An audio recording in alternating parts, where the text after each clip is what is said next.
اسلام کو وہمی لوگ پسند نہیں ہے، وہمی نہیں چاہیے. بعض وضو کا وہم ہو جاتا ہے، گھنٹہ گھنٹہ بیٹھ کے وضو نہیں ہو رہا ان کا، وضو کھانے میں بیٹھے رہتے ہیں، پولیس کو بلوانا پڑتا ہے، بھائی اس کو لے آؤ یہاں سے اٹھا کے، وضو ہی نہیں پورا ہوگا.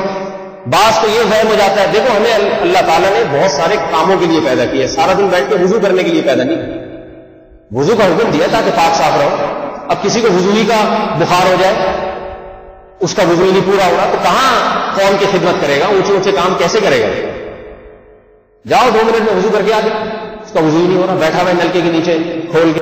کئی لوگ آپ کو نظر آئیں، پھر وضو ہونے کے بعد ان کو شک ہوتا ہے پتہ نہیں ہوا تو نہیں نکل گئی، پیشاب کا قطرہ تو نہیں آ گیا. یہ ایک بیماری.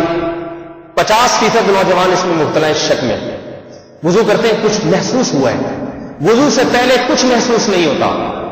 صبح سے لے کے ظہر کی نماز کے وقت تک کسی قسم کا کوئی بھی چیز محسوس بولو بھائی نہیں. وضو کیا اور محسوس ہونا شروع ہو گیا، کچھ نکل رہا ہے، ہوا نکلی ہے کچھ نکل آئے. نماز نہیں پڑھی جا رہی، کچھ نکل آئے. نماز کے بعد جا کے شلواریں چیک کرتے ہیں اور وہ پھر کچھ محسوس کوئی طریقے سے نظر آ گئی کہ وہ وضو کرتے ہوئے بھی چھینٹیں پڑ جاتی ہیں، بعض دفعہ استنجا کرتے ہوئے شلوار گیلی ہو جاتی ہے، اب پھر سے وضو، پھر سے نماز. بعض تو پھر بیزار ہو کے نماز چھوڑ دیتے ہیں. ایک وہمی ہے، وہمی میرا دماغ چاٹ کے رکھا ہوا ہے اس نے. میں نے اسے فتویٰ دیا ہے کہ تمہارا وضو نہیں ٹوٹتا کچھ بھی ہو جائے. کتنا بیزار آ گیا ہے اسے. میں نے کہا قیامت کے دن میرا گریبان پکڑنا، اگر کسی نے کہہ دیا نا تمہارا وضو نہیں ٹوٹا تھا، میں نے کہہ دوں گا یا اللہ اس کا نہیں ٹوٹتا تھا، مجھے پتا تھا.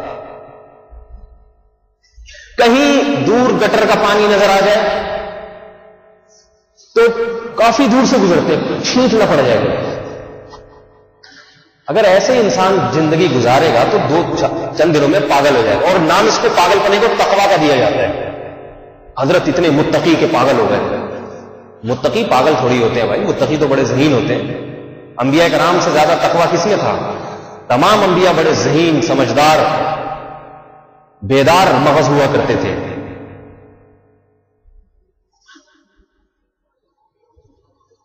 رسول اللہ صلی اللہ علیہ وسلم نے فرمایا جس کو وضو کے بعد شک ہوا کہ اس کی ہوا خارج ہوئی ہے نہیں تو وہ مسجد سے باہر نہ نکلے جب تک کہ 100% یقین نہ ہو جائے. علماء نے لکھا ہے کہ یقین کی علامت قسم اٹھا کے کہہ سکے، خدا کی قسم اٹھا کے کہ ہوا خارج ہوئی ہے، یہ پیشاب کا قطرہ نکلا ہے. جب خدا کی قسم اٹھا کے کہہ دے گا اتنا یقین ہو پھر وضو ٹوٹے گا، اس سے پہلے نہیں ٹوٹے گا، چاہے کیسے ہی شکوک آئے دل میں. بعض وہمیوں کو یہ وہم ہوتا ہے کہ پتہ نہیں ہم قسم اٹھا کے کہہ سکتے ہیں کہ نہیں کہہ سکتے، اتنا یقین ہے، اس میں غور و فکر رہے. ایسے وہمیوں کو میں کہتا ہوں جب یہ شک ہو جائے نا کہ میں قسم اٹھا سکتا ہوں یا نہیں اٹھا سکتا تو یہ بھی اس کی علامت ہے یقین نہیں ہے. قسم اٹھا سکنے کبھی اطمینان نہیں ہے تو اس کا مطلب ابھی یقین نہیں. پھر یہ وہم کہ ٹھیک ہے میں قسم نہیں اٹھا سکتا، میں نماز تو پڑھتا ہوں لیکن ہو سکتا ہے نکل گئی. تو یاد رکھو کہ جب اللہ کے رسول کہہ رہے ہیں کہ وضو نہیں ٹوٹا تو بالفرض اگر ہوا نکل بھی گئی اور آپ کو پتا نہیں چلا، آپ کو یقین نہیں ہے، تو شریعت شریعت کہتی ہے کہ کتنی ہی مرتبہ ایسی ہوا نکل جائے آپ کا وضو نہیں ٹوٹے گا اور اللہ آپ کی نماز کو قبول بولو بھائی کر لے. جب اللہ کر رہا ہے تو آپ کو پریشانی کیا ہے؟ دیکھو فقہاء نے ایک بڑا بہترین مسئلہ بیان کیا، میں آپ کو بتاؤں، اس سے وہم کا علاج ہوگا. اس سے وہم کا علاج. ایک آدمی پہ غسل فرض تھا، وہ 4 بالٹیاں پانی بہا کے نہایا ہے، دھو دھا کے نیٹ کلین شیمپو سے ڈیٹول سے نہایا ہوا، اتنا صاف ستھرا. دوسرے کو احتلام ہوا، اس پہ غسل فرض ہے لیکن اس کے پاس پانی نہیں ہے نہانے کے لیے، پانی نہیں ہے، پانی ختم ہو چکا ہے، اس کے جسم پہ نجاست لگی ہوئی ہے، دھونے کے لیے پانی نہیں ہے. شریعت کہتی ہے تیمموا سعیدا طیبا، کیا کرو اب؟ تیمم کرو. 2 ضرب، ایک دفعہ ہاتھ زمین پہ مارا غسل کی نیت سے، زمین پہ مار کے اپنے چہرے پہ پھیر لیا ایک دفعہ، دوبارہ ہاتھ زمین پہ مارا، بایاں ہاتھ یہ والے بازو پہ اور دایاں ہاتھ یہ والے بازو پہ. بعض لوگ یہ طریقہ بتاتے ہیں یوں کر کے، یہ اس کا کوئی ثبوت نہیں، ایسے پھیر لیا ہو گیا بس. شریعت اب کیا کہتی ہے؟ آپ کا غسل ہو گیا ہے. کیا ہو گیا آپ کا؟ دونوں طہارت میں برابر ہیں. سمجھ میں آ رہی ہے بات؟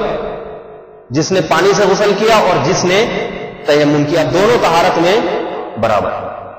یہی وجہ ہے کہ جس نے غسل کا تیمم کیا ہے اور ایک وہ شخص ہے جس نے پانی سے وضو کیا ہے، پہلے سے پاک تھا اب پانی سے وضو کیا اس نے، تو فقہاء نے لکھا ہے کہ تیمم کرنے والا امامت کا زیادہ حقدار ہے بنسبت وضو کرنے والے کے. وجہ اس کی یہ کہ اس نے غسل کا تیمم کیا ہے اور اس نے پانی سے وضو کیا ہے. نہانے والا آدمی زیادہ صاف ستھرا ہے شریعت کی نظر میں بنسبت وضو کرنے والے آدمی کے، اور امام زیادہ صاف ستھرا ہونا چاہیے بنسبت نمازیوں کے. یہ بھی ایک وجہ ترجیح ہے. نہیں آئی میرا خیال ہے بس. وہمی کیا کہے گا؟ وہمی کہے گا بھائی میرے تو پاؤں پہ نجاست لگی ہوئی ہے اور میں تو پانی سے نہایا نہیں، سے مٹی سے یوں کیا میں کیسے نماز پڑھاؤں ان لوگوں کی؟ اور جو غسل کر کے آئے وہ کہے گا بھائی تو میرا امام نہیں ہو، تو گندا ہو رہا ہے، سڑ رہا ہے تو. لیکن اگر وہ شریعت کی تعلیمات سے آشنا ہوگا، اللہ رسول کے حکم پہ سر جھکانا جانتا ہوگا، تو اسے پتا ہے کہ بھائی اب شریعت یہ کہہ رہی ہے کہ جس کے پاس پانی نہیں ہے اس نے اگر تیمم کی نیت سے غسل کیا تو گویا یہ ڈیٹول سے نہا گیا ہے، یہ ایسا صاف ستھرا ہے، یہ نہانے والا اور میں وضو کرنے والا. نہانے والا امامت کا زیادہ حقدار ہے بنسبت وضو کر کے آنے والے. سمجھ میں آ رہی ہے بھائی بات؟ تو جب اللہ کے رسول صلی اللہ علیہ وسلم کہہ رہے ہیں تمہارا وضو نہیں ٹوٹا، شک اور وہم سے نہیں ٹوٹتا جب تک خدا کی قسم اٹھا کے نہ کہہ سکو کہ ہوا خارج ہوئی ہے یا پیشاب کا قطرہ نکلا ہے، خدا کی قسم اٹھا کے نہ کہہ سکو، تو جب تک ایسا نہ ہو اس وقت تک اللہ اس کے رسول کہتے ہیں کہ وضو ہے تمہارا اور میں نماز قبول کر لوں گا. ایک بات یہ. دوسری بات یہ، آپ نے وضو کیا، ظہر میں وضو کیا تھا، عصر کا وقت آ گیا، آپ کو وضو کرنا یاد ہے، وضو کا ٹوٹنا یاد نہیں ہے.